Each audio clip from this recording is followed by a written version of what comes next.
Kalau sudah dari Allah kasih, berarti ini kan kita memberikan sebagian titipan Allah dari kita ini, kita kasihkan kepada orang lain. Pada saat orang lain itu kemudian kita kasih lagi, kita kasih lagi, kita kasih lagi, kemudian kita beralih ke orang lain dulu, kamu kurang ajar, nggak pernah nganu. Lah, ya kita nggak perlu sakit hati yang seperti itu.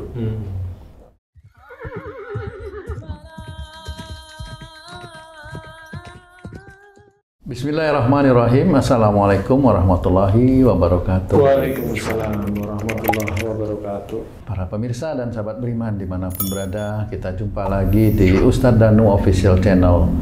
Semoga kita selalu dalam lindungan Allah Subhanahu wa Ta'ala. Amin ya Rabbal Alamin. Di video kali ini kita akan ngaji lagi bersama guru kita semua, Pak Ustadz Danu. Assalamualaikum Pak Ustadz. Waalaikumsalam warahmatullahi wabarakatuh. Amin ya Rabbal Alamin. Dan saya juga ditemani oleh Bang Jainuddin nih. Sehat Bang Jai? Alhamdulillah. Sahabat beriman dimanapun berada, kita sering mendengar di televisi atau di media-media sosial lain ya, ada orang yang dia bercerita, itu dulu saya membantu keluarga saya menghidupi dia sampai dia berhasil. Nggak pernah dia bilang terima kasih sama saya. Sampai sekarang saya susah, dia juga nggak mau membantu saya. Kadang orang tua sama anak juga ada seperti itu. Ngeri-ngeri sedap itu kalau gitu. Itu kalau Pak Ustadz situasi seperti itu ya, itu gimana kita harus menyikapi? Kan ini tontonan Pak Ustadz, itu mendidik enggak, atau gimana kita harus memaknai itu Pak Ustadz? Iya. Bismillahirrahmanirrahim. Assalamualaikum warahmatullahi wabarakatuh. Waalaikumsalam warahmatullahi wabarakatuh.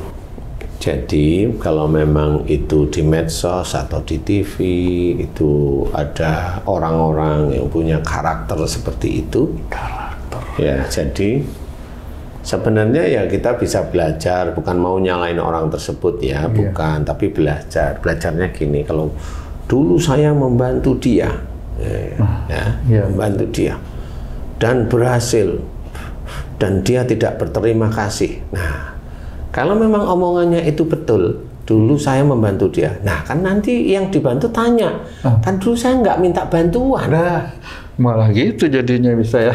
Kan gitu. Iya. Kan saya nggak minta bantuan, kamu yang membantu saya.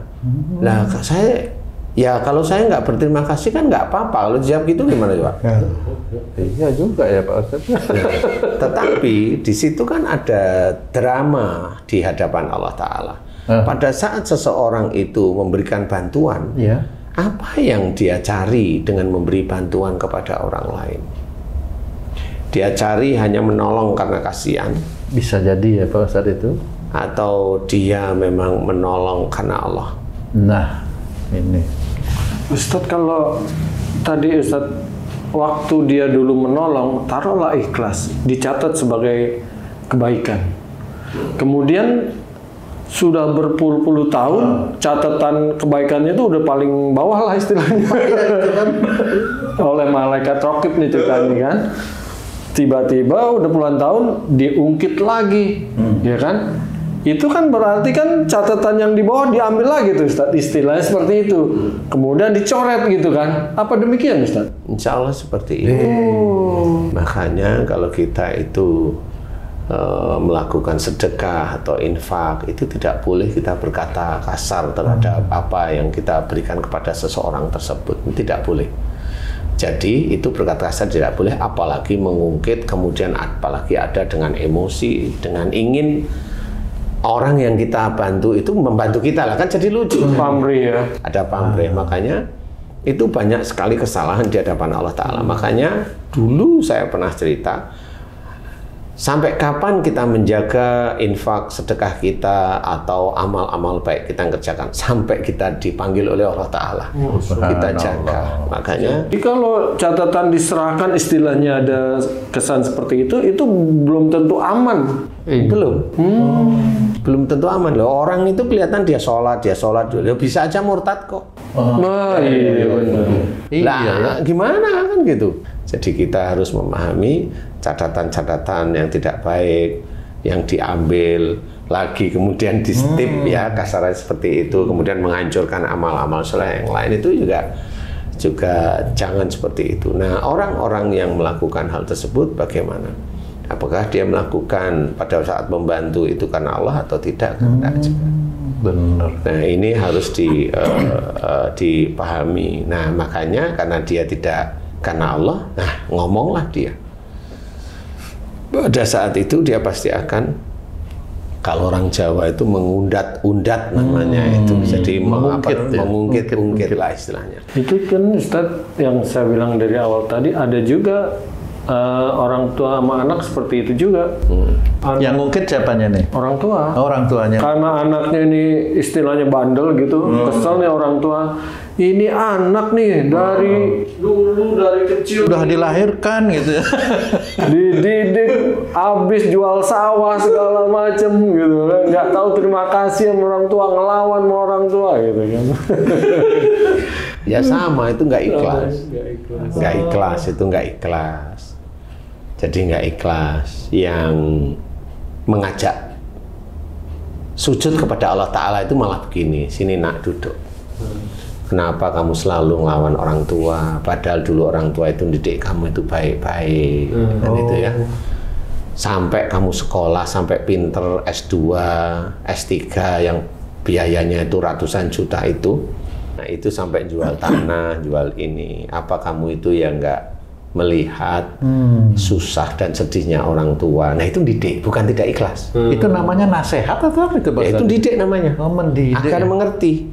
Tapi kalau dasar anak ini, nah itu tidak ikhlas jelas. Walaupun kalimatnya mirip, itu nggak ikhlas karena dia marah. Ada marah di situ. Padahal kalau mamanya diberikan lagi, kenapa coba? Yang begitu itu tadi Ji, omongannya yang begitu. Oh dasar anak ini anu. Ini biasanya anak itu ndablek ya dia sendiri. Ada orang tuanya ya. Tapi saya balik. Kalau ada orang tua bilang, nak sini duduk, dikasih tahu. Nah biasanya anaknya malah nggak nakal loh itu. Nah ini hanya cerita aja. Kalau orang tuanya begitu dan dua-dua orang tuanya bapak ibunya begitu, anaknya nggak nakal. Didudukin duduk, dikasih tahu nangis gitu. Minta maaf. Nah ini yang hebat malah orang tuanya sebenarnya. Iya. Kasih tahu baik-baik nangis seperti itu. Jadi nanti itu kan juga mencoba nyari cara gimana. Mbok kamu itu kalau aku minta itu ini nanti dengerin dulu. Dengerin aja dulu. Nah, tinggal betah-betahan ya. Betah nggak dengerinnya begitu? Tinggal betah-betahan sama setannya nih Pak Ustaz. Udah ada bocorannya dipanggil sini nak gitu. Nggak cuma sini nak.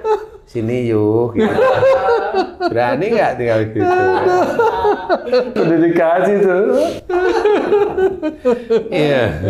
Jadi seseorang itu kalau dia itu sudah mengeluarkan nasihat, sudah mengeluarkan uang, sudah mengeluarkan ini itu yang bentukannya materi, nggak usah diungkit. Karena kita tahu materi ini kan miliknya Allah sebenarnya. Jadi nggak perlu diminta apa yang harus diungkit. Ini titipan Allah aja. Yang Ustaz tadi bilang, orang dia juga nggak merasa minta. Masih kecil babnya. Tambah marah tuh. Kan dia nggak minta. Kamu yang ngasih. Kalau saya nggak berterima kasih kan nggak apa-apa kan gitu. Dasar nah kan marah jadinya ya. Jadi harus belajar seperti itu, harus belajar benar. Ya namanya ikhlas itu susah. Ikhlas itu susah. Jadi ikhlas itu nggak di mulut sebenarnya. Itu sampai nyawa kita diambil oleh Allah Ta'ala itu terjaga keikhlasan itu. Rumit nih.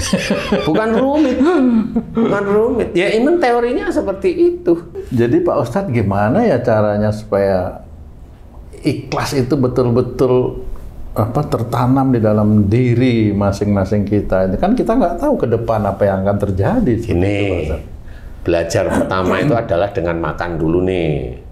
Kalau kamu makan sehari 5 kali, dijadikan makan 2 kali, ikhlas nggak kamu? Itu dulu aja. Kalau secara teori mestinya nggak ikhlas ya Pak Ustadz ya. Karena biasanya 3 jadi 2 itu. Nah, kalau kamu teori aja nggak ikhlas, apalagi beneran kan gitu.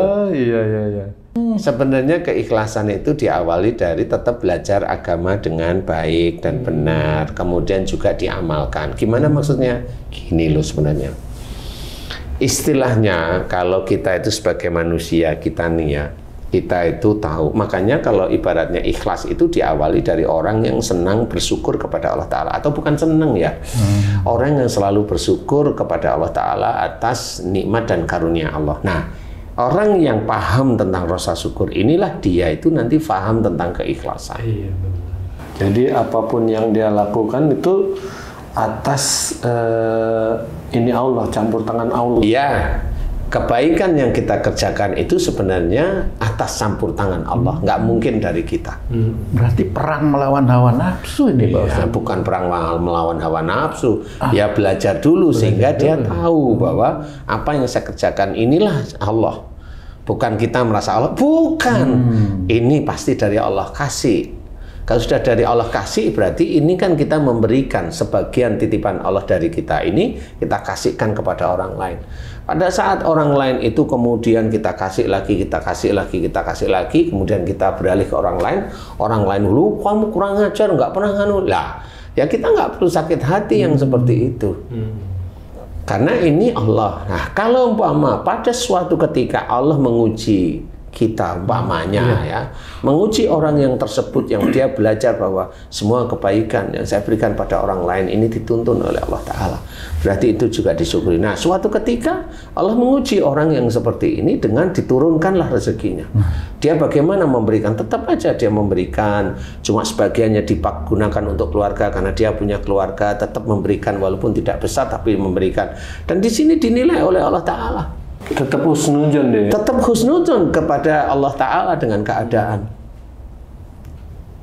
Nah, itulah dia mencoba, mencoba memberikan sebagian hartanya yang kemarin itu besar, dia berikan, sekarang sempit, itu juga dia berikan kepada orang lain.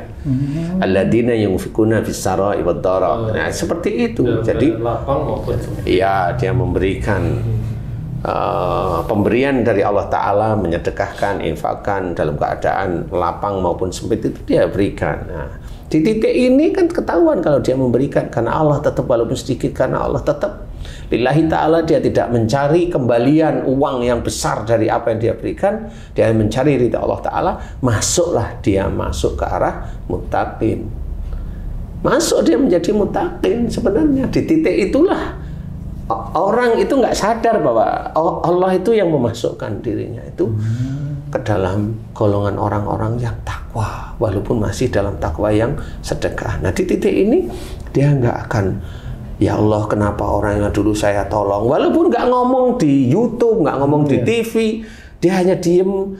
Ya Allah kenapa orang-orang yang dulu saya bantu, saya tolong kok nggak nolong saya. Itu nggak boleh ngomong, walaupun dia ngomong sendiri nggak boleh. Itu tetap namanya gerundel kepada Allah Ta'ala, itu tetap namanya tidak ikhlas.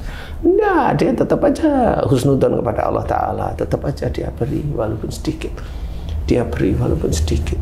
Nah, di titik-titik itulah sebenarnya orang tersebut dinilai oleh Allah Ta'ala takwa.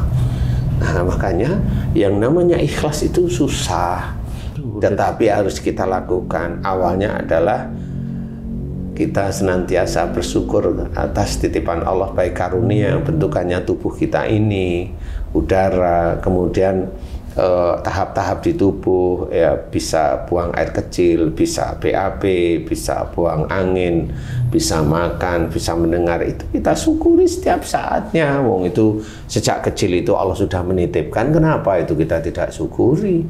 Nah, kita syukuri semuanya. Semua yang diberikan oleh Allah Ta'ala kita syukuri, walaupun itu tidak dalam bentuk harta, tapi itu harta yang paling tinggi itu yang malah itu. Insya Allah seperti itu. Tanpa harus mengharapkan nikmatnya itu ya Pak Ustadz. Ya kan seperti Pak Ustadz sering sampaikan, kalau kita pandai bersyukur, Allah tambah nikmat. Nggak usah dipikir nikmat. Nggak usah dipikir, kerjain aja bersyukur. Kok pingin ditambah lagi, udah tahu Allah itu tugasnya. Nggak usah kita pikir-pikir, kita ingin-ingin, ya Allah saya sudah ini nih, kemana ini nikmat yang mau katanya Engkau mau memberi. Kamu plase lagi tuh. Nah, dia itu sejak awal itu udah bertahun-tahun begitu, sejak awal dia bersedekah itu yang dia cari itu hanya tambahan sebenarnya. Jadi Allah sudah tahu. Belajarlah ikhlas apapun bentukannya. Nah, orang-orang yang seperti itu ya dia imannya kepada Allah Ta'ala kurang. Ya prihatin lah, tapi ya jangan, kalau kita mau belajar ya belajar jangan seperti itu ya. Karena ujian Allah itu macam-macam ya. Bisa dari orang tua kita diambil oleh Allah Ta'ala itu diuji. Bisa dari sesuatu yang kita senangi diuji. Diambil oleh Allah Ta'ala yang kita senangi itu tetap diuji. Banyak hal ujian-ujian yang kalau kita pikirkan itu kadang-kadang saya nggak mau kalau diuji yang seperti itu. Kan begitu ya. Boleh. Tapi sebelumnya adalah taubatlah dari apa yang kamu kerjakan dulu. Boleh, saya kasih jalan. Alternatifnya, taubatlah dengan apa yang kamu kerjakan dulu. Taubat setiap saatnya, setiap waktu. Kamu seorang Islam, taubatlah. Dan jangan lakukan lagi. Nah, itu baru. Mudah-mudahan ujiannya yang nggak terlalu berat. Amin. Insya Allah seperti itu. Mudah-mudahan ini kita bisa memahami sehingga paham bahwa ikhlas itu sulit. Ikhlas itu sulit. Ya, wong kita sholat aja kita sholat di musola di masjid itu ada yang nonton saya nggak, masih aja punya pikiran seperti itu. Nonton saya. Ya ada lah seperti itu. Saya kalau sholat harus jadi imam ya, ada orang-orang seperti itu ya. Benar, jadi ya begitulah ya. Ikhlas itu sulit sebenarnya. Itu berkecamuk di dalam hati setiap manusia khususnya ya orang Islam itu ya seperti itu. Ya, makanya kita harus hati-hati. Belajar ikhlas itu sulit. Belajarlah dengan baik sehingga keikhlasan demi keikhlasan itu bisa tercatat benaran di hadapan Allah Ta'ala. Mulut itu harus belajar untuk diam pada saat kita melakukan sesuatu kebaikan. Nah, mudah-mudahan dengan seperti itu Allah bisa menggolongkan kita termasuk ikhlas. Amin. Di dalam mengerjakan kehidupan kita sehari-hari sebagai seorang, tugas kita sebagai seorang Islam. Amin. Insya Allah. Amin ya rabbal alamin. Wallahu a'lam.